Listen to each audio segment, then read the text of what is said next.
Hey, hi, hello, and welcome to The Zodiac Academy, Ruthless Boys Edition, Dark Fae. Oh, Part 4. Part 4, Dark Fae. Dark Fae. Dark Fae. Dark Fae. Oh no, I'm already off. I forgot to put my shit in order over here. I'm already fucked up. Okay. I'm back. Wow, just laying us down with some curse words here. Oops. Oops. I did it again. Beep, beep, beep, beep, beep. I'm ready. I'm locked and loaded. You're sat. You're ready to I'm go. ready. Let me just open the text. Let me get to our page here. So, for those who are just tuning in, it is the final part of Dark Fae, book 1 of Ruthless Boys of the Zodiac Academy, chapters 31 through 42. Yes. Yes. Okay. me. All right, you ready? Yeah. Let's do it to it. Chapter 31, we are diving in with an Elise chapter, okay? And look, if you'll make it, I had to make a note to myself at the top corner. Can you see what that says? Dante is a skura. You guys, I'm having a hell of a time, like, remembering who is who gang. Like, who is on what side. Yeah, sure. I'm having a hard time, so I had to make myself a little note up here that Dante is an Oscura, and then you've got Ryder. He's part of the Lunar Brotherhood. That just made me laugh, because, like, we're in the final part of this book, and I should definitely know that by now, and I don't. Don't worry. So, okay. You know what? Sorry, before we get into it, the cover finally makes sense after these chapters. Like, Elise, our lavender-haired girl with the black dress. The black dress. Because the whole time I've been like, this is not Elise. Well, because when does she dress up? She has no money. Correct. No money. She's been wearing like a schoolgirl uniform. No money, no prospects. Oh no, same girl. I mean, she's got add 10 years. Prospects. Add 10 years to that 27. Okay, chapter 31. We're diving in with Elise. She continues to try to dig going forward. That is henceforth that's where we're at. Okay. She has decided she's got to continue to dig into the black card cult with no luck, because they definitely saw her. She thinks they didn't. They definitely saw her creeping on them in their creepy little cult room. Anytime anybody's doing something that they shouldn't be doing, you should assume that you've been seen. Right. Yeah. Right? Operate under that assumption. Totally. I have a note on here, too, that Daniel is maybe on to her. Like, Daniel has now distanced himself from not only Elise, but also Lainey as well. Correct. Like, he is just sort of, like, out to lunch. Like, he's not really interested. He went really to with outer anybody. space. Yes, he did. Yeah. Yes, he did. Okay, so Elise feeds from Ryder on his side of the yard. Again. On the prison yard. I don't know what else to call it. Okay. Yeah. And of course Dante is fucking furious. As per usual, the pissing contest continues on. Mm-hmm. Elise decides that she's going to meet up with Harvey, because Harvey earlier they exchanged phone numbers because they're going to be, bros now. Mm-hmm. And Harvey's like, "Yo, girl, we're gonna have a little hangout. Do you want to join?" And she goes, "No, but I'm gonna." Right. And so she goes to the secret little meetup with our guy Harvey. It doesn't go great. Harvey is fucked up. He is toe up from the flow up. He calls her babe. Ick. Now, as a person who calls a lot of people babe. No, but we're not doing it in the way Harvey's doing it. Harvey's like, now I'm stoned. Sure. And I'm going to try to make a move. I'm zooted, and I'm like, going to be like, hey, babe. That's right. Zooted and booted, and he's like, I'm ready to make my move now. It's the equivalent of the you up text. Oh, no. Not good. But Ryder, of course, one of the men has to interrupt this little, we're going to use the word interrogation light, if you will, before she's able to really surmise any info from Harvey. Harvey, his booty hole goes like this when Ryder shows up, and he's like, "No, man, I didn't tell her anything, man." He's such a little shit. Yeah, because she's out here asking, like, who makes Killblaze? Who makes a Killblaze? Where'd you get the Killblaze? What's going on? What's the recipe? Like, we're just going right in. Like, we're under no pretense of, like, she just is like, who is your maker? Who is your source? I guess she detemines that he's fucked up enough. Yeah, that she can he won't remember this tomorrow, so maybe I can get some info. Sure, maybe. Plot twist. So Ryder is like, I don't fucking think so. Scram, you little fucker. And now he's looking at Elise like, girl, you asking some questions that you don't want to know the answer to. You're gonna get got. You need to fucking leave this be. But Ryder confirms that the Lunar Brotherhood makes the Killblaze. Maybe? Question mark? He definitely knows who makes the Killblaze if it's not part of the Brotherhood. Well, he'd be knowing the recipe. And we also find out that the Fib doesn't even know the recipe or how it's made. So, like, you're telling me the 18-year-old does? Seems suspicious. He's a kingpin. Okay. Can you tell that Amanda had a Sancerre before she joined us? I'm jealous. Don't out me. I am outing you because I wish I had some. You take it to the dome. Okay. Hey, the wine fridge is right there. You want to bust up? Hey, don't tempt me. Okay. Anything else for chapter 31 from you? Nope. Great. Okay. Chapter 32. We're moving over to Gareth, or back to Gareth, rather. We are. Stop looking at me like that. I was waiting for you to say it. 16 months before the his solar death. red meteor shower. Okay. I don't even try. I just go before his death. 16 months before death. Okay. Great. Well, now that's weird and creepy. Yep. Okay. Gareth is blackmailing Gabriel in maybe the worst fashion I've ever fucking seen. Not that I'm a seasoned blackmailer. However, Or I'm are a you? woman who watches a lot of Law and Order. Okay. And a lot of Criminal Minds, and I could figure this shit out better than he did. At least he used a burner phone. I mean, I guess That's the bare but minimum here. Immediately is like, I want all the money in your bank account. Well, gee, Gabriel, who saw the bank account? Like, this is just so dumb. It's giving.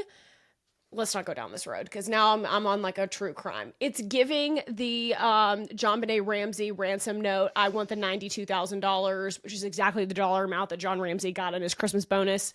I'm just saying. Okay. Too specific. Anyway. Okay. So, it's going poorly, I would say. Yeah, because Gabe is not impressed. He's like, whoever this is, I'm going to rip your spine out through your mouth and like call it a fun day. Yeah, he's scared. Rip your spine out. Yeah. That's a crazy line. Also, it just occurred to me that it was important that Gareth come up with the name Faker because Gabriel can see that. Like I think Gabriel can see the name. the chat. Right. Yeah. It's not just like a phone number. No. Right. It's not just like an unknown phone Yeah, number. because I think this is like Atlas chat vibes. Like, Sure. That's his screen name is Faker. And he's a faker. Faker. Good. I'm glad we clarified that. Blech. Two weeks in a row. Love it. It's bad. Anyway. Okay. So, in a plot twist that we all saw coming, maybe, Dante has now decided he too is going to take Gareth up on his offer for a job. But he doesn't know that he's also working for. Correct. We know. Correct. We, the Okay? reader, know. We, the reader, know. So now, Gareth is now working for both Dante and Ryder. And how could this possibly go wrong? Which he recognizes as a bad plan, but he's like, But well. now, what am I supposed to do now? Great. Okay. Perfect. I don't even know where this chapter. I have one word written down. #MedusaGate. And if you've read this book, this chapter, I have to assume is quite infamous because what unfolds is both the dumbest and the funniest thing that we've read in this book so far. Can I tell you what I'm picturing in my head of Medusa Please. Gate? You're going to hate it. Oh, Old Greg. you're sick. Okay. If you are not a tragically online millennial like myself, Tommy, please insert an image of old Greg here. Sorry, Nige. Medusa Gate. I hate it. I hate it, and I hate you for that. So we will love quickly it. go through what takes place here. So Dante texts or tells Gareth, I got a job for you. We got to go. We're leaving in 3 minutes. Put on your best outfit. Let's fucking go. They go to a strip club. It is a kink club, as we find out. And we don't kink shame here. If No. you're in, no, No you're yucking into the of yums. Pegasus, that's cool. Whatever you are into, we're happy for you. Oh, So you sure you didn't have any sincere? I'm positive that I didn't. I wish I had. So upon entry at the club, Dante lays out for Gareth the plan, which is, I need you to wear this mask. You're going to sneak backstage, and you're going to plant a camera in one of the back rooms, shall we say. And we're going to capture some compromising footage. Compromising footage of this patron right over here. And the said patron right over here turns out to be the principal. Grayshine. What do you mean? And so Gareth is like, I beg your pardon. And he goes, yep, and you're going to put this outfit on. And it is what I can only imagine Trixie Mattel dressing up as Medusa. 100%. We've got to lube ourselves to get in this outfit. It is incredible. He puts on a full getup, and he goes, okay, I'm going to do it. The heels and all, they just so happen to have a male set of heels in a size 11, which like, okay, Gareth. Hey. Size 11. He does the thing. He gets out there. He's waiting in the wings to like, make his entrance over to Principal Grayshine. And a dancer comes out on the stage to do his number. This is incredible to me. The dancer's name, Amanda, do you want to tell the class, remind the class what the dancer's name is? Oh, hold on. I've got to get to it. Oh, it's okay. I got it. Oh, Lionel A. Fucks. You guys, the dancer is doing a drag version of Lionel A. Crux. And I can't wait for Lionel to find out about this. It is incredible.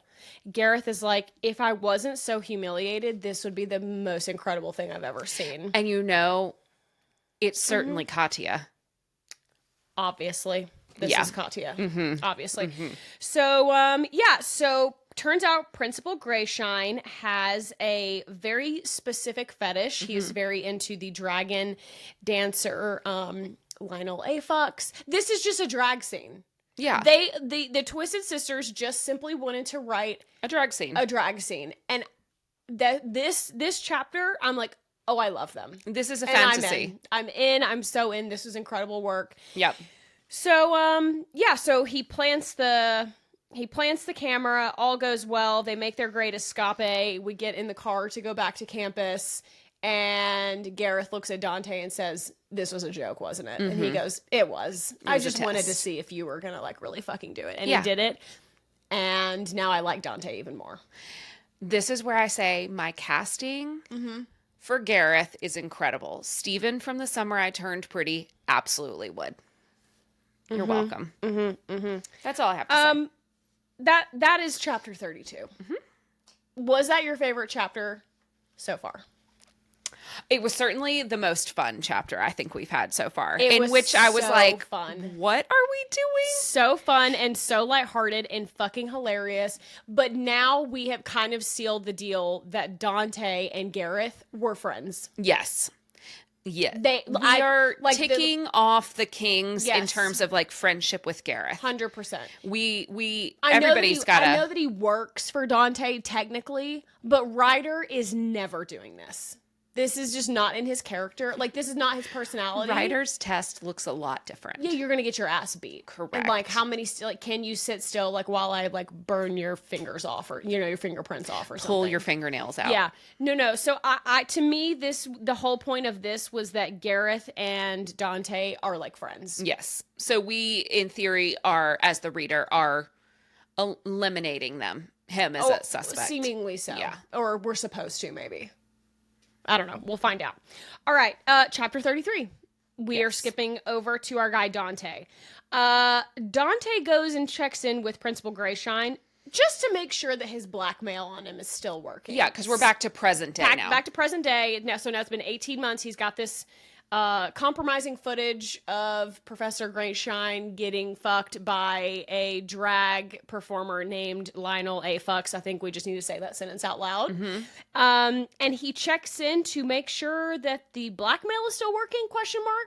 Weird. Why? But okay.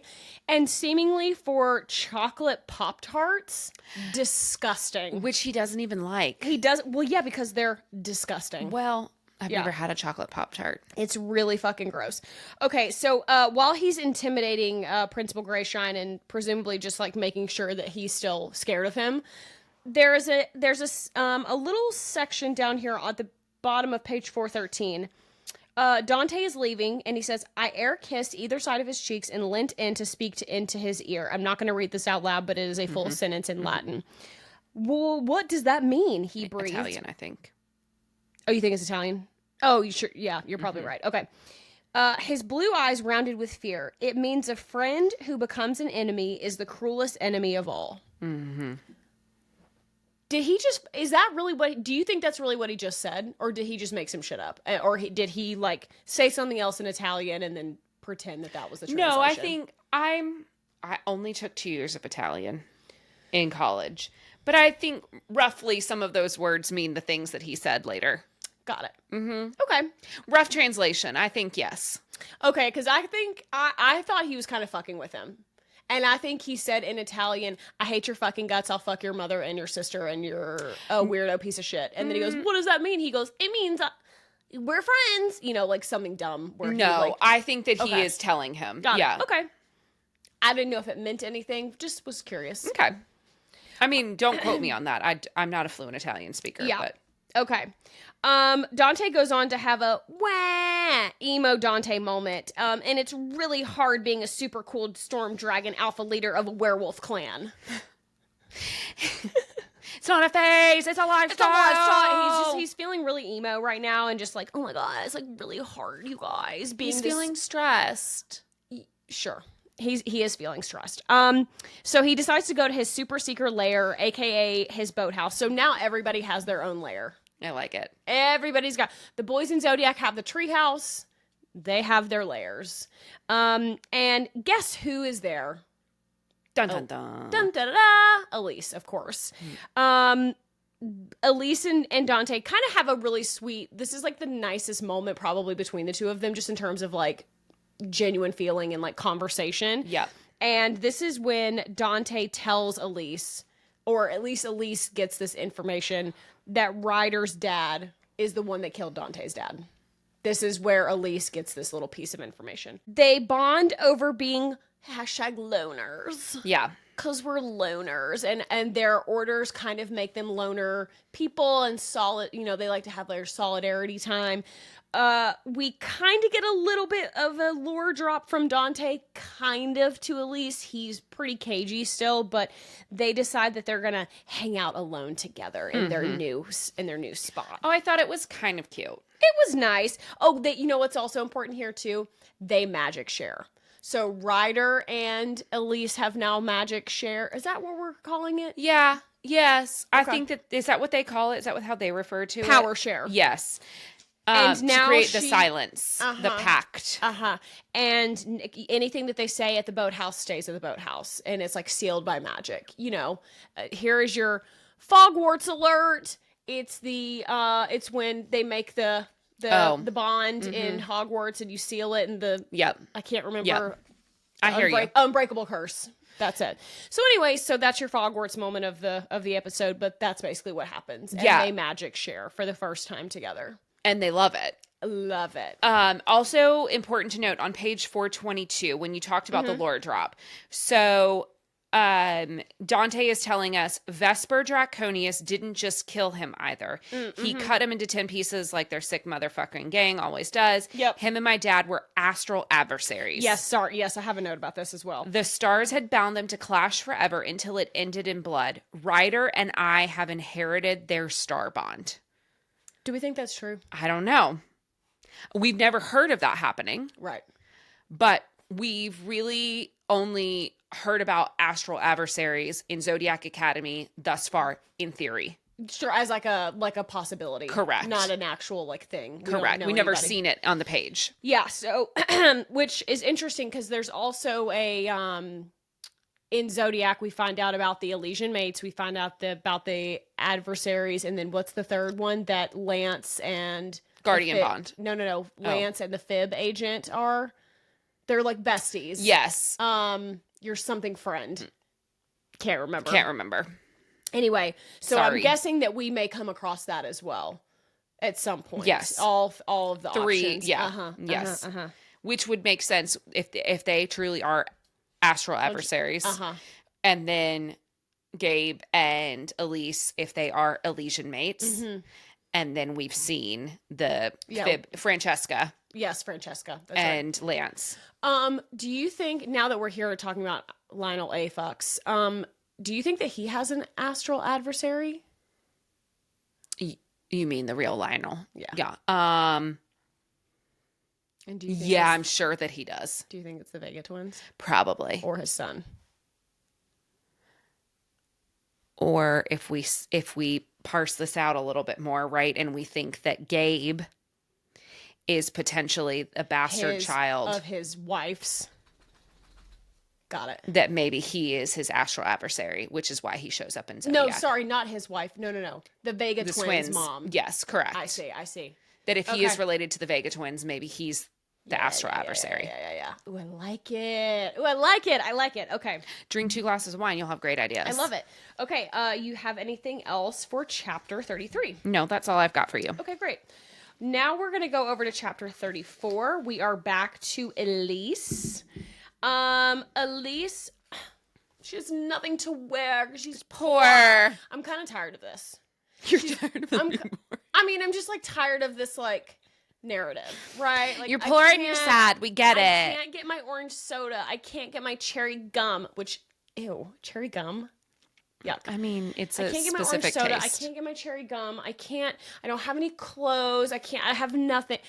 When are we gonna like find like a rich person that she's gonna inherit a bunch of money from? That's coming, right? And or when is she gonna get all of these boys to start buying her things? No shit. Because they've got money. I'm like, hello? Buy your girl something. It's killing me. Anyway. Looking at you boys. You really want to get into her pants. Buy her some new ones. Such a good line. I'm just saying. Good. Anyway, so we're lamenting about she's got nothing to wear to the party with Leo. I won't be able to go. All I can think about is that little TikTok sound. I'm the prettiest girl at the party. So she's got nothing to wear. So she's like going to the shower. She's going to have, her best thinking in the shower. So I'm going to go have my shower time. And this bitch, Cindy Lou, I'm about sick and fucking tired of this hate bitch. Cindy Lou I'm Hill. about sick of this bitch. Cindy Lou burns E's clothes while she's in the shower. And E has to walk back to her room naked. She's like, okay. Buck naked. Dripping wet, buck naked. Okay. Slay mama. And she's like, and you're telling me not one of the boys sees her? Well, that's not they true. see her. I guess Gabe sees her when she comes back.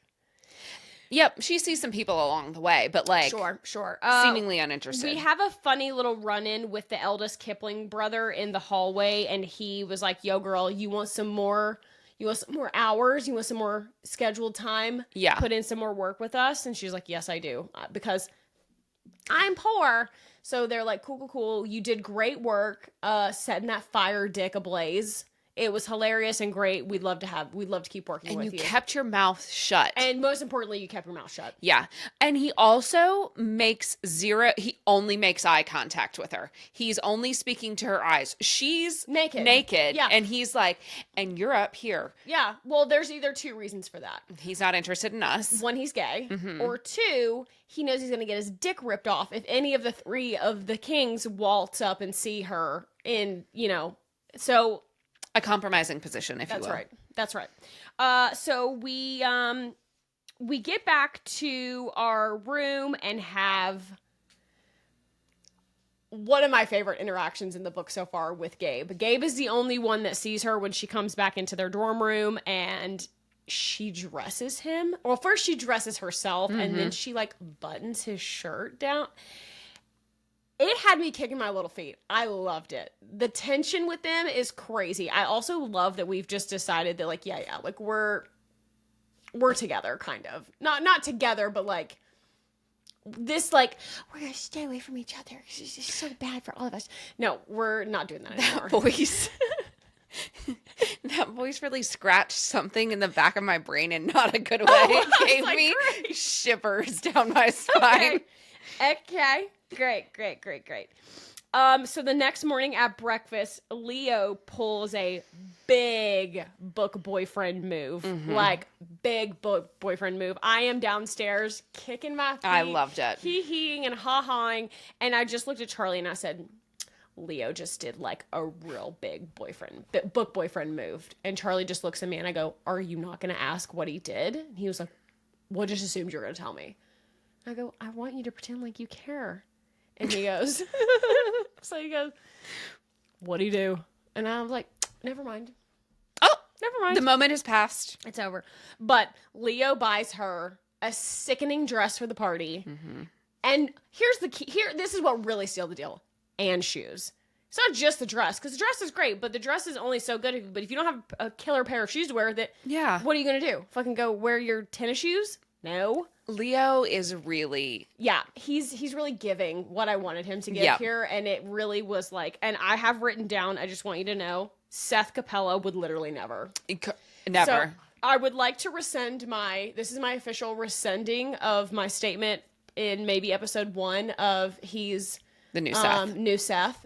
He's not, and I take it back. Yeah. Yes, I agree. He's got... Yep. Dare I say more heart than Seth? Yes. And also not as dumb. Sorry. Seth, I still don't care for Seth.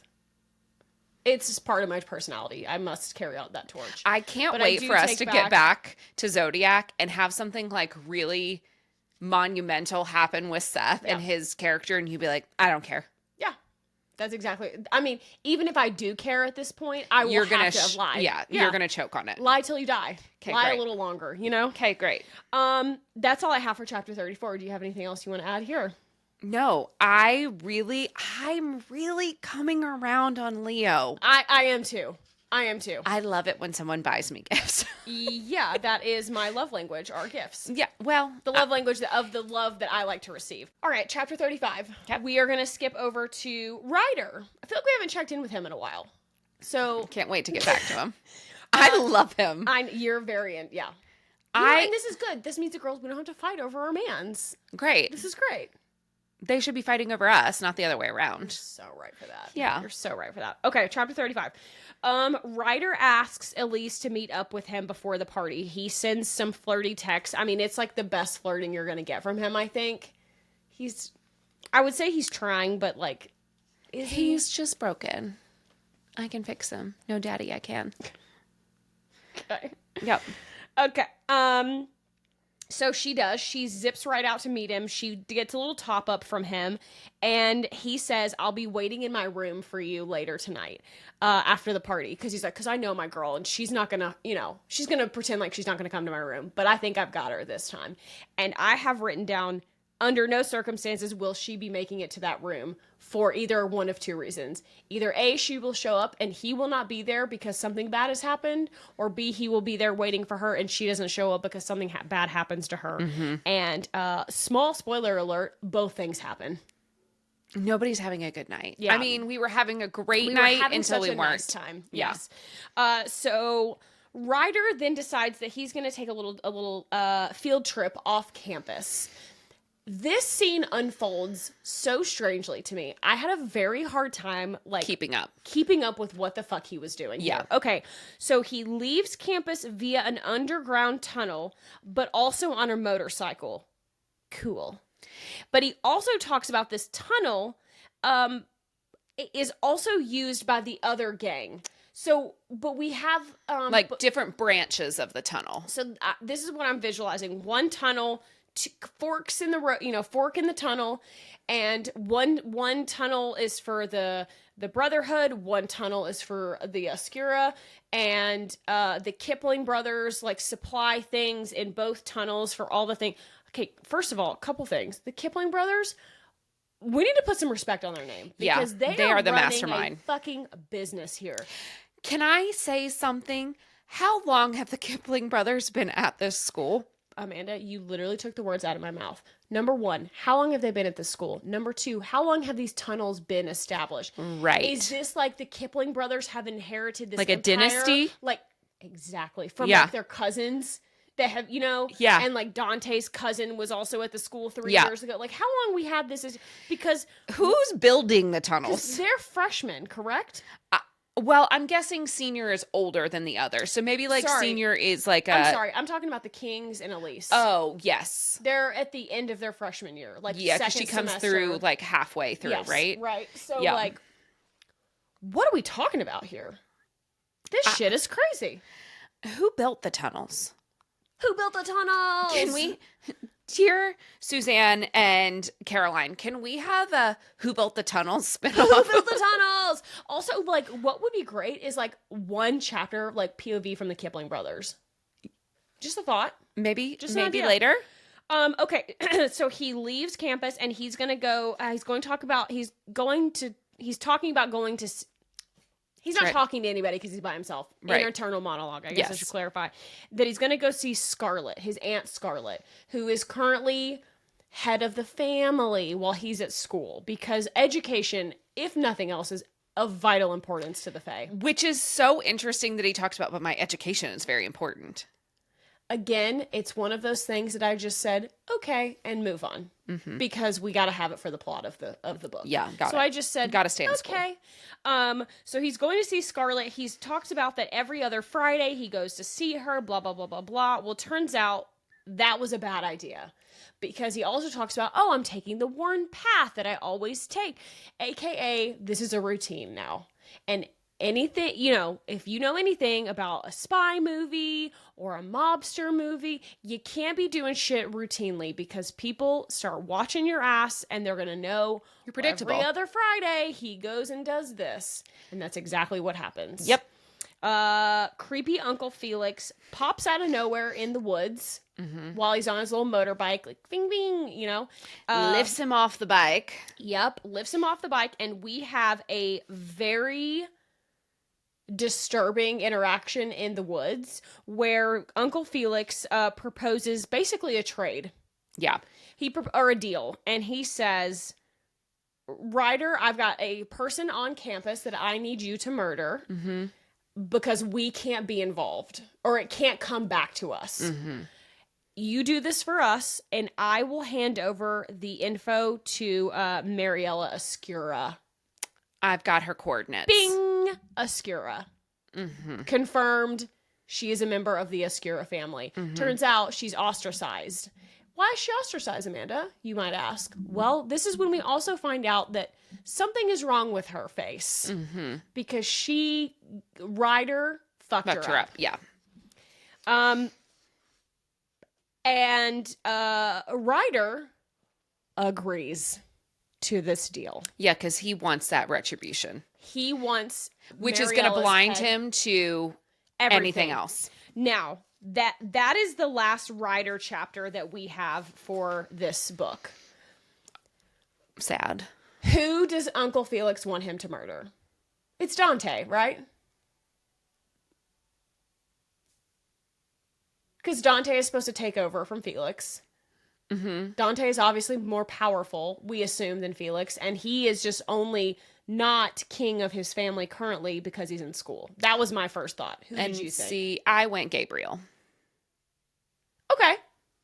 Sure. Because Felix saw Gabriel. Great. Saw him. But why would it be important that it doesn't come back on them? I think conjecture. Sure. Because I think they know something's up with Gabriel and his lineage. And that there's something important about Gabriel. Totally. And perhaps that is why it cannot come back on the Brotherhood. They'd rather, not the Brotherhood, the Oscura. That they would rather it be framed on the Brotherhood, take out the Brotherhood, now you got two enemies gone. I see. But why would Ryder agree to that if they're going to be framed? I don't think he knows that. He doesn't know who he wants him to take out yet. So he's agreed to it without ever knowing who he's supposed to kill. Bad idea. Then I was worried that maybe it was Elise. By revenge. Yes. He's blinded by revenge. Then I got worried, like, is this somehow going to be Elise? Sure. And then he's going to have to make a choice. Too easy. Elise, that feels, and what would Felix's beef be with Elise? That doesn't make a lot of sense to me. I think that this is going to be like an inside hit job. Like makes sense. You're going to take out the mob boss, the Kingpin. No, but like what's the Don? No, that's not what I'm asking. The person second in command, the capos. One of the capos takes out the Don because he wants to be the Don. Mm-hmm. And that's kind of what I'm wondering is going to happen. It's giving a little Game of Thronesy. Like, I'm going to kill my nephew because he's heir to the throne. Right. Well, as every royal did. Right. Mm-hmm. Right. Yeah, I'm curious where this storyline goes. It feels also Scarlet is currently in charge of the Brotherhood right now. Mm-hmm.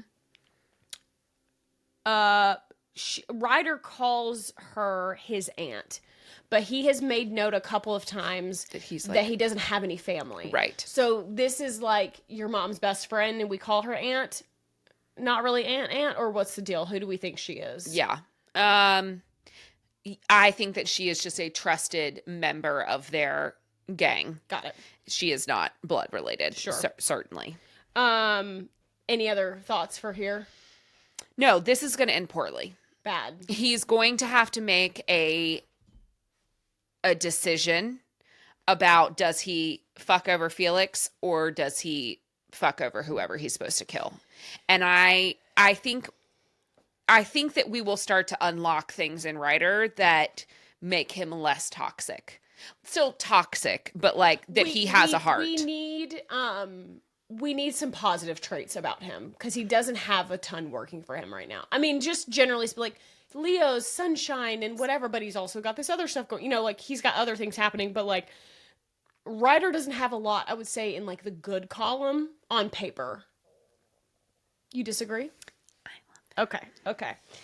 Anything else for chapter 35? No. Okay. Chapter 36 is we're back to Elise here. Elise and Leo go to the dance.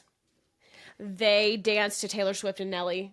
Hot in here. I think that's important. I just feel like that's important. I called that out as well. And I think it's safe to say that the Twisted Sisters are millennials. Yes. And I love that. And I love that Elise looked so hot in this dress. The dress was everything, of course, as in great book boyfriend fashion. It fits like a glove. I want to know what that magic is. Yeah. I also like that the balls, the dances in this world seem to be a really good time for them to show off like how fun their magic can be with like the decor and stuff. Yeah, the floating like fish tank thing. Yeah, because we saw that at Zodiac too with like their dance that they had and everything was really beautiful. So I think that's kind of fun, like yes. a fun element to it. Leo, while they're dancing and grinding up on that thing, Leo confirms that Cindy Lou, quote, dated his friend and it ended badly. Because, of course, we have a run-in with Cindy Lou. She's being, as always, a huge bitch. She is there with Dante, seemingly. What is Dante doing? I thought you were on Elise's ass. Why are we still fucking around with this Cindy bitch? Well, I think two things. Elise wasn't going with him. Well, obviously. So he had to go with somebody. And two, I think he knows that she doesn't like Cindy Lou. Oh, so you think he did it for the drama? I think it's a bit of like, yeah, he's playing jealous games here. Petty. I love it. I love a petty king and queen. Sick. I hate it. This is a pretty short chapter. Not much else, I think, of note goes down here. Anything else you'd like to add? No, I just love that we had like 3 seconds of peace and fun. We did. We had a fun time until we didn't. Okay, chapter 37. Whew, this is a big one. This is Gareth's POV. We have another month jump forward, so this is 15 months before his death. Gareth, 15 months before death. It's weird. It's a weird countdown. I mean, it's very ominous. It's very ominous. Gareth, and reminder, everybody, Gareth and Leo are roommates at this time, right? So Gareth is woken up in the middle of the night to Leo's phone going off, like, incessantly. And Leo gets a call from a guy about a problem. I got a guy. And it got a guy's got a problem. And Leo jumps out of bed and he's like, we got to go deal with this problem. You want to come? Let's fucking go. And, Gareth, mama didn't raise no bitch. So he's like, fuck yeah. Let's go, doggy. That's and this right. is boy. Yeah. Well, now he's like... This is his absolute boy. So and he's never seen him act like this. He's like, he's in a mood. He says that this is way out of character for him, and he has never one time seen Leo actually mad. And in fact, Gareth notes here, which I hadn't clocked either, we are very deep into this book. We have not seen Leo in his order form. And neither has Gareth. for now. That changes quick, fast, and in a hurry here. It turns out that the crystal that Gareth swiped from Leo earlier and pawned it, but Gareth did do something smart. He didn't pawn it directly. He gave it to old Sal, one of the guys that works at the door at old Sal's, and he had him pawn it. Yes. And this pawn shop, God bless it, because it gets fucked. So before we get to the pawn shop, we steal a Maserati. Yeah, yep. An orange Maserati. Very incognito. That he gets up on the curb and drags the bottom. It made my, ooh, I hate it. I'm not a car guy either, and that, hurt me. Time out. I have some thoughts. So this is the broke down Zodiac Academy, but somebody just got a Maserati in the parking lot? Such a good question. Where are these wealthy people at this school? Because I haven't seen it. We're eating chocolate Pop-Tarts, okay? We can't afford to get funding for the chocolate Pop-Tarts.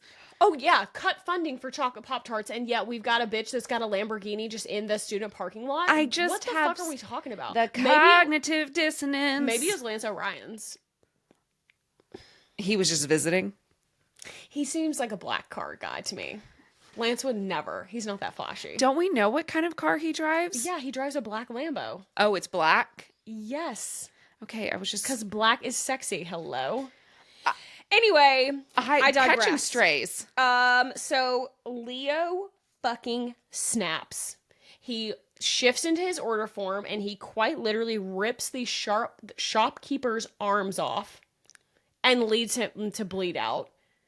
Swipes the crystal. He goes, "This is mine." And he also says that this has been in my family for generations. Mm-hmm. He's lying. Right? He's a liar and a thief. Anyway, just interesting. So he takes back the crystal. They get back into the orange Maserati, and he sets the place ablaze. Oh. Yeah, with his firepower. Oh! We have the first mention, did you clock this? The first mention of CCTV. Mm-hmm. One of the things that could have solved 7 mysteries in Zodiac Academy, mentioned here. So it does exist. They also mentioned cell phones in this. Gareth has a burner phone. Not a burner Atlas. A burner phone. Damn. Fabulous. So we torch it, and Leo gives the crystal to Gareth for safekeeping for now, in case the Fib come around asking questions. What the fuck is this crystal? Also, now, Gareth, I fear you are in deeper than you were when you freaking pawned it to begin with. This is a hot crystal, right? I mean, and it has special powers. It's quintuple hot now. It's been stolen 6 times. Well, and it's got special powers and whatnot. He feels the energy when he holds it, Gareth. Well, and Leo's family, maybe it has been in his family for generations, but they swiped it originally. Yes, you. Right. That's what I'm saying. That's all I got for this chapter 37. That is our last chapter from Gareth in this book. Do you have any comments about Gareth or anything that we need to discuss now? We've gone from 18 to 15. So we've 3 months. 3 months. Which I think is about how much time has passed for Elise as well. Okay. You think that's because okay. She mentions at some point in the book or in this set of chapters that they are getting close-ish to the end of term and school is about to break up for the summer. And are we going to get a summer? Is book 2 going to start in the summer? That's such a good question. I don't know. Well, this school year is not over yet. So but is we going to go home with her and what's she going to do then? That's a really good question. I don't know. Do we have to work in the stage? We've not done a summer break in Zodiac either. Right. Okay. I don't know. Okay. All right. Okay. Chapter 38. We skip to Leo. Yeah. Oh, wait, who's P? Oh, we were Gareth. Okay, right. But he was with Leo. Okay. So we're back to Leo present day. Mm-hmm. And we're back at the party. Leo gives E a present. And this is very good. Mm-hmm. This is very good. It is a custom-made coin. And he has a matching one. And hers says Little Monster. I love it. It's great. I love that And nickname. his says Leon the Lion. I hate that. I hate it. We're going to pretend it says Leo. Leo the Lion. And he takes her to the Weeping Well and gives her this really fucking creepy story about a student that fell down in the well. I don't like it. But it's like definitely fake. It's not fake. that absolutely happened. It's giving its Eugene Dipper's like ancestor that this happened to. Poor Eugene. I know. I kind of hope he's the badass king after all the shit he's been You know what I through. just thought about too? Last time we heard from Eugene, he was in the sewer, in the pipes. He got out. He's been scampering. He's been scampering around, right? Yeah. How'd they get him out? Eugene's POV, the novella. Crazy. So instead of throwing the coins down the well, Elise is like, how about we keep them instead? You keep mine and I'll keep yours. Tradesy. And it's a little piece of me with you. And it's very sweet. And finally, Leo's hard work, the dress, the shoes, the chocolate, all the compliments, because he does cherry gum, the cherry gum, the coin, that my man finally gets a BJ out of the deal. and the best BJ of his life. Because he doesn't last very long. He sure doesn't. Quick. We are in and out quick. And he has the thought, which this is the most important part to me. Leo has the thought, no, but I want to please her more than I want her to please me. Which is very weird for him and very unselfish and not his normal tune. He's having a crisis of conscience there. Yeah, he's like, this is happening. Am I me? What's If I going want on? her to be happier than I am right now? That's right. Again, these chapters in the back are pretty quick. That's about it. Yep. Leo gets a BJ and he's a happy man. Chapter 38, Leo gets a BJ. Finally. This man's worked hard for that. You I- know what? I think he deserved it. He did. He should work hard for it. I don't disagree. Especially her poor jaw. At least she'd have to do it long. Yeah. Okay, chapter 39. We're back over to Elise. We are post hookup with Leo. We're gonna head back to the party because she's like, I was having a good time. Like, let's go back. This has been, dare I say, fun.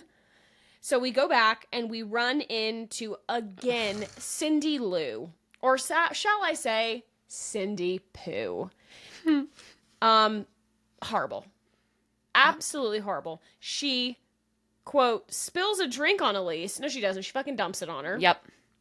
You know, have you ever dumped a drink on somebody on purpose? No, have you? I don't think so. I've wanted to, certainly. Oh, yeah. But I It's think such that a I've... power move. Yeah.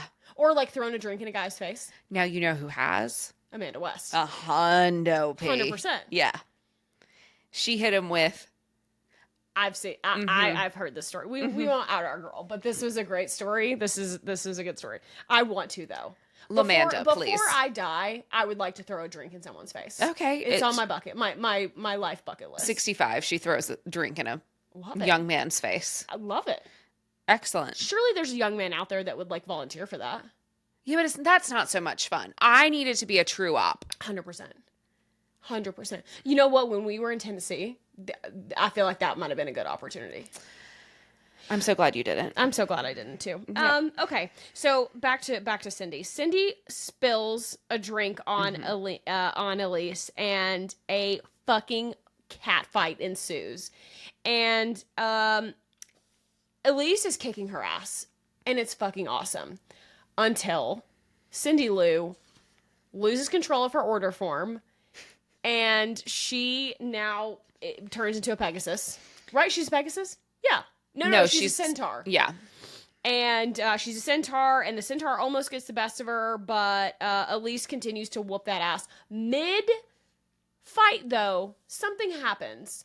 And Elise notes the smell of almonds. And that's how I knew oh, yeah.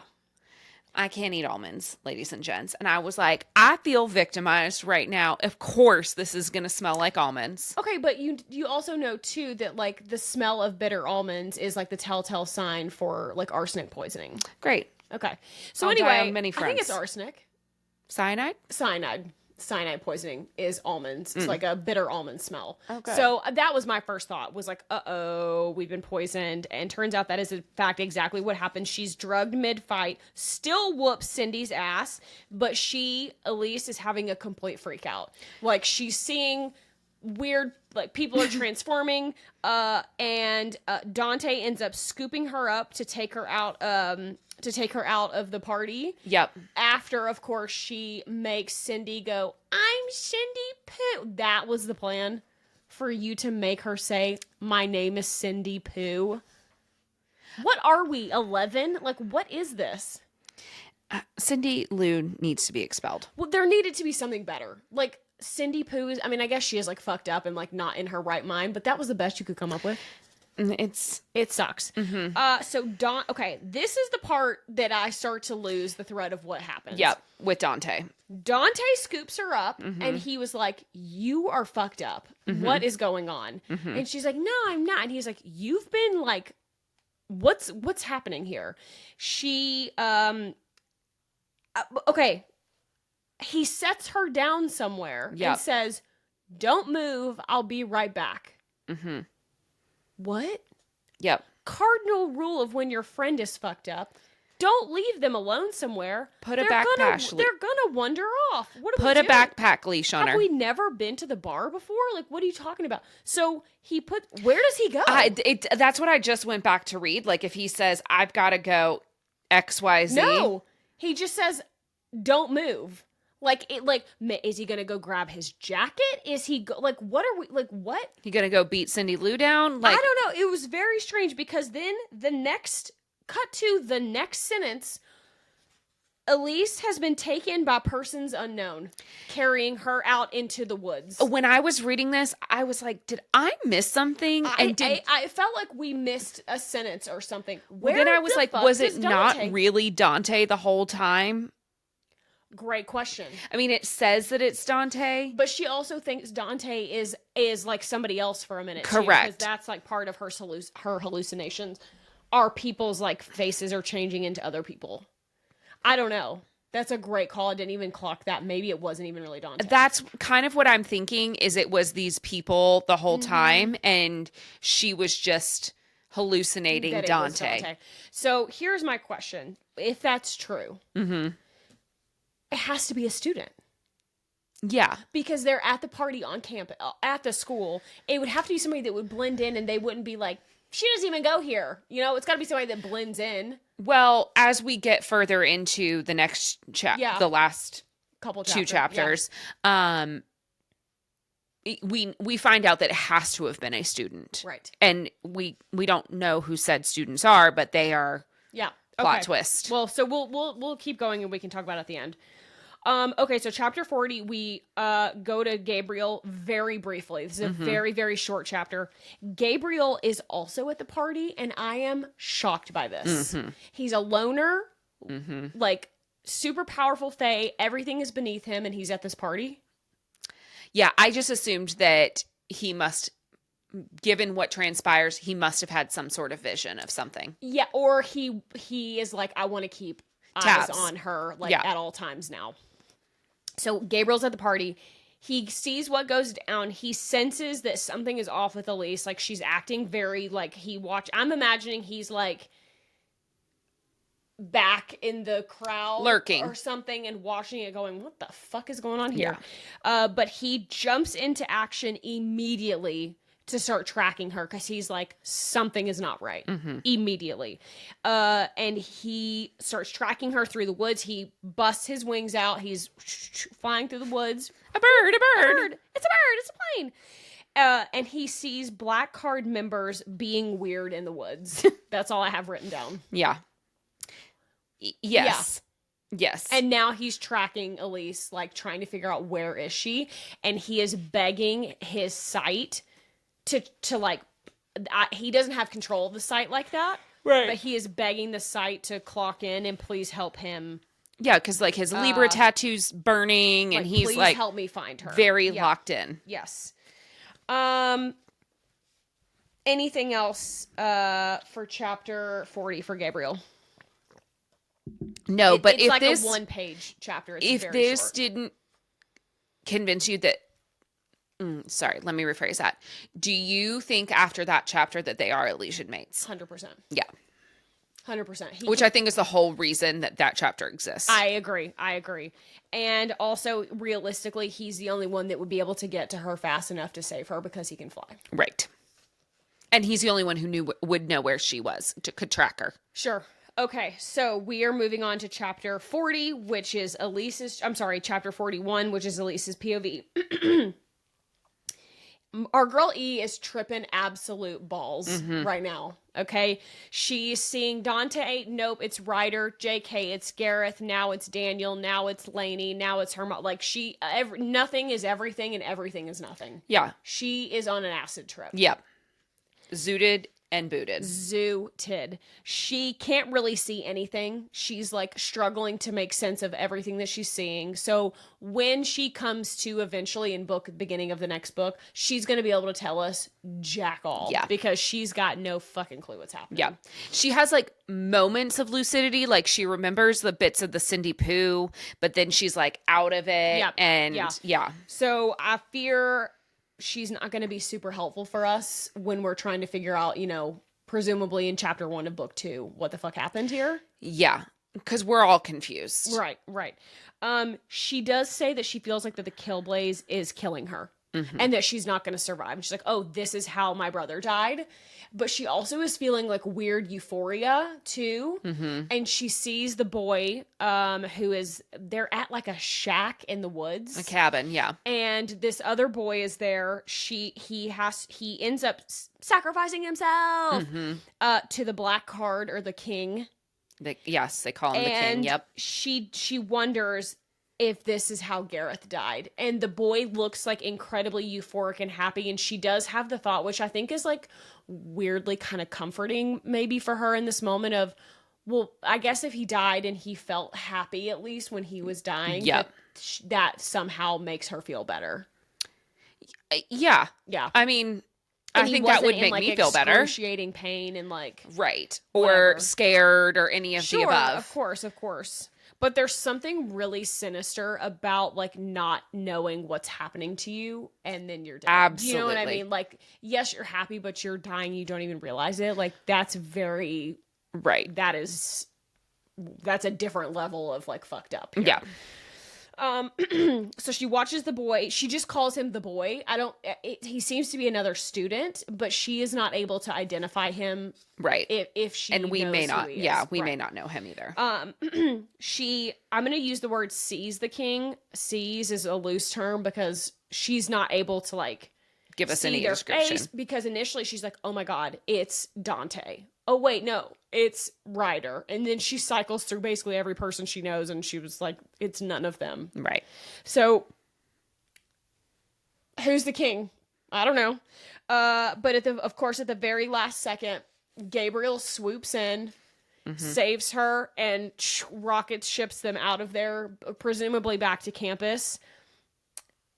And that is how the fucking book ends. Yeah. I thought it was interesting on page 502 when Gabriel has her, he says, they were going to kill you.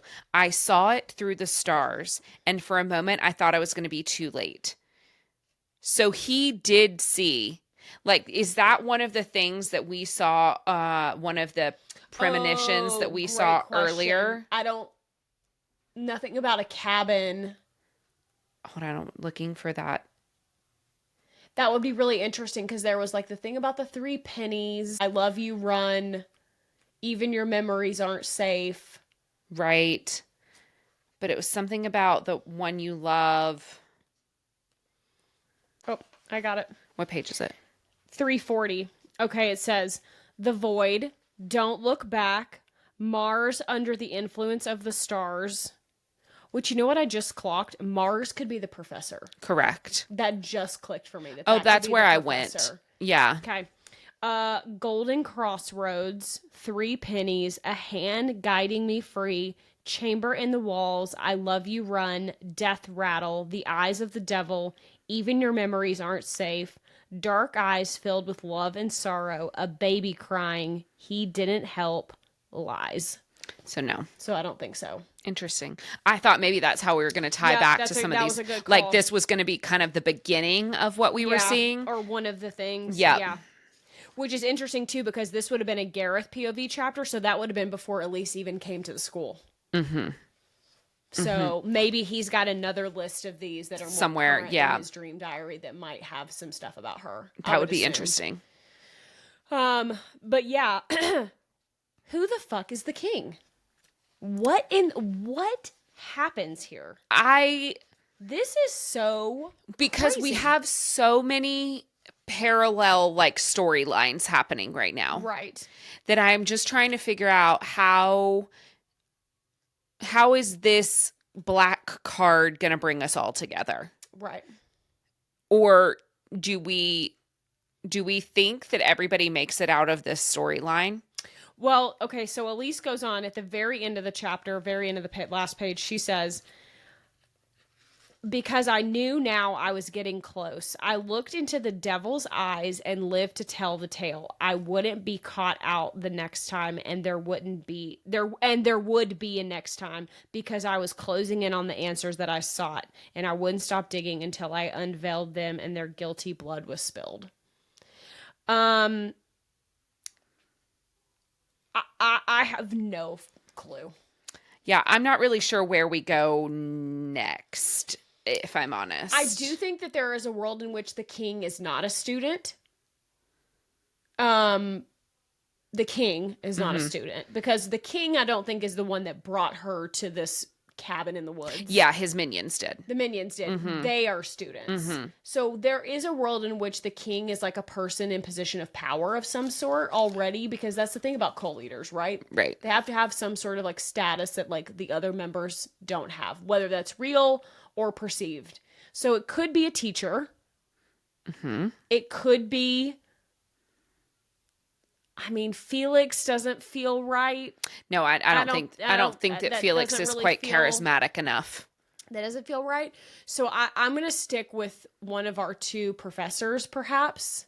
Okay. And now we go back to that list, Mars under the influence of the star. So maybe Mars is the one who is under the influence of falling star, maybe? Maybe. I just don't think it's Astrum. I don't know that makes a lot of sense. I don't know that it's, listen, I don't know that it's Astrum either. I just think it could be an interesting tie-in. Could be interesting. Or maybe Astrum is working with the king, but again, to like what end? Because Astrum didn't feel like a nefarious character. Well, to our girls being the Vega twins, right. He was really the only one that was attempting trying to help them. Correct. Right. But to what end? Sure. We don't know because he got. So we don't know his motivation. So maybe his motivation was nefarious. Yeah. I'm trying to think of who else. Like, I don't think it can be anybody from Zodiac World. I think it's a person in our world. I don't think so. Do you think if it's a professor, really the two that we're most tied to are Titan and Mars? Mm-hmm. So you think Mars maybe is under the influence? Maybe, or maybe Titan is. I mean, he's the one that's helping Elise right now too. But again, to what end? Right. And then you've got the principal, Grayshine, which he feels like. No, that doesn't. And I think that if he had been, because we have the blackmail on him, I think that he is out. He would have, if he could have wormed his way out of that scenario with his perceived power, then he would have. Fascinating. Anyways. Fascinating. So any update on predictions now that we're finished through book 1? Who killed Gareth?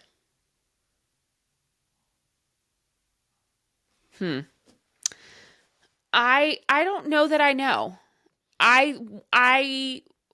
Going into this, I would have said that it was for sure one of the kings, but now knowing what we know, I don't think it's one of the kings. And one of the lowercase kings. Yeah, one of the campus kings, if you will. Yes. I think that there is something to the guilt that Gabriel feels. Yes. Over Gareth's death. Turns out they all have some guilt about it. Sure. Because Dante is talking about like he's got guilt about what happened to Gareth. Like, they're all feeling not great. So I do think there is a world in which I don't know that it's any of the 4 boys directly, but they feel like they should have done something intervened to help him. Yeah. Or that what they had in the case of Ryder and Dante, what they asked Gareth to do on their behalf is what got him in the position. Well, that feels easy. That's like an easy line of like, that's why they feel guilty. But why does Gabriel feel guilty? And why does Leo feel guilty? Because he wasn't working for them. So what was the deal there? Now, Caleb. Gabriel? That's their couple name. Gabriel, he stole from him. So unless and Gareth was blackmailing Caleb. My God. Gareth was blackmailing Gabriel. So unless we get out of that situation and do a full 180 and Gabriel and Gareth are friends, why would Gabe feel guilty? I think that Gabe did have some sort of hand in this because I think he finds out about Faker.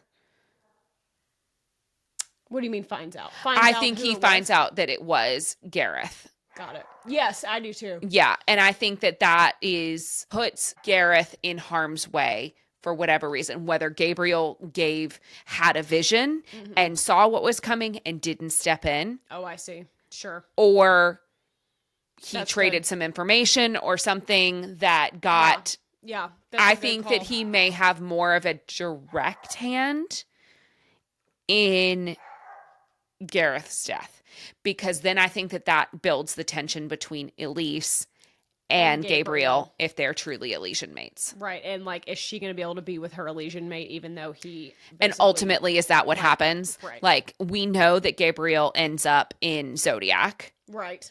As a professor.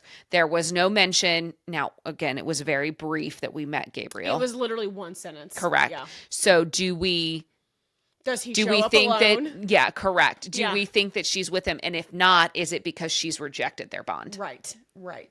Or is there a world in which Elise doesn't make it? Because Elise does not think that she will survive. She thinks that she will die figuring out who killed her brother. Yeah. And sometimes if you can put things out into the universe and like will them into existence. And I'm a little worried that our girl maybe doesn't make it. So what does that mean for an Elysian mate? Like, if your mate dies, like, let's say she accepts the mating bond snaps into place. Yep. And she accepts it and then she dies. Does that mean that he's bound to forever with walking the world alone, walking the planet alone? That's such a good question. Or do you think that you have like relationships, they just aren't the same. Right. Soulmate versus. Sure. That's a great question.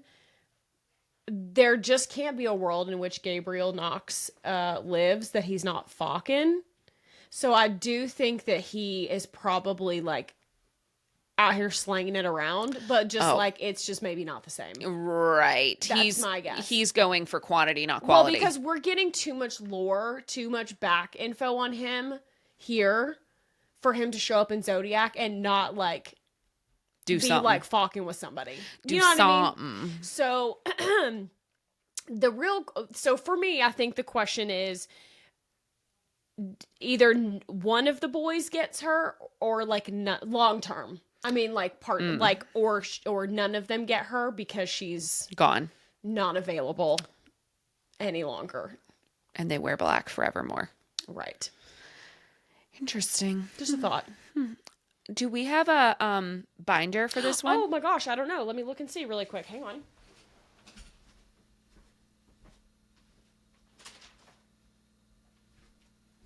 Let's see if Corey made us a. Yeah, shout out to Corey, our dealer in information here. No, we do not. Okay. We do not. Okay. Which is funny because I actually don't think that we opened up the last one for book 3. We'll do it before we go back to book 4. That'll be a good refresher. Yeah. No, stop. No, I'm just looking at. Can I tell you something? The back of this book has all of the It's prolific. I was looking at this too. this is crazy. So the back of the book has an also by Caroline Peckham and Susanne Valenti. The volume of books that these two women have written Is incredible. insane. Yeah. Insane. I had no idea. Did you know that there were that many of these? Had no idea. Now, a lot of these are not Zodiac like related. They're Sure. like standalone. Yes. You know? Which we also have coming out, the Twisted Sisters. They have a new series. Book 1 comes out in December, end of November. It's called Hollow. Yes. It looks gorgeous. It's been getting a lot of hype on my social media. Yes, it is getting a lot of hype too. They must have sent out some like well, I know that they did. They sent out some press boxes and like PR kits Yes. for this, which I don't know that they've done before, and it looks unbelievable. I am very excited. very hyped for that. Well, naturally, we'll have to wait till we get through all of the rest of these. That's okay. We'll get there eventually. It's fine. We're just cruising. We're cruising right through. Hey, we're 4 books in. That's not so bad. I feel good. I feel good about it. I was struggling a little bit with this broke Zodiac, as I've affectionately called it. I'm in now. I'm like, okay, yeah, I need to know. You're seated. I need to know what's going on. Okay, great. I'm also struggling to remember all the characters' names from Zodiac now. Like, now that we're in this, I'm like, What happened? what are all That's the why I names? think when we go back to do book 4, we'll open the book 3 envelope so we can get a little Oh, refresher of yeah. what We happened. could also listen to our own podcast, I guess. Well, like and subscribe. Shameless plug. That's right. That's right. Okay. Well, we will see you back next week with book 2, which is I actually think that we have a little bit of a pause for Thanksgiving. Oh, we so do. There is a pause for Thanksgiving. Yeah, so we'll be taking the week of Thanksgiving off for everybody. So happy Thanksgiving. Thanksgiving off. Yeah, How kind of you. I know. So we will have a quick pause for Thanksgiving, and then we will be back. The following week. The following week. Yep, with Savage Fae, which is book 2 of Ruthless Boys. And we will be covering, I don't know the chapters offhand right now, so I won't say them, but roughly chapters like 1 through 10. Yes. So we'll be back with those. And as always, please follow, like, subscribe on the YouTube, on the Instagram, Spotify, Apple, wherever you listen to your podcasts. Make sure to subscribe. And anything else you got? Nope. Follow along. Follow Trope. The Trope Bookshop. I don't know. I'm just like, hey, why not? Follow the Stories podcast. Follow And us if on all the you're- platforms. Yeah, and if you are a Charlotte girl, give us a follow on our book club. We meet in person the second Tuesday of the month. If you're interested, that's very fun. Yes, we are fun. And this is a great time to join us because we're about to have our end of the year party, and it's going to be Yes. really fun. You can come meet the girls, and we don't assign a book for December, so you can come and just join funsies. us now. Just like a fun little night with the book girls, and then we start fresh in January. Yes, we sure do. Yeah, so Picking our books. all right. Well, on that note, Go read your book.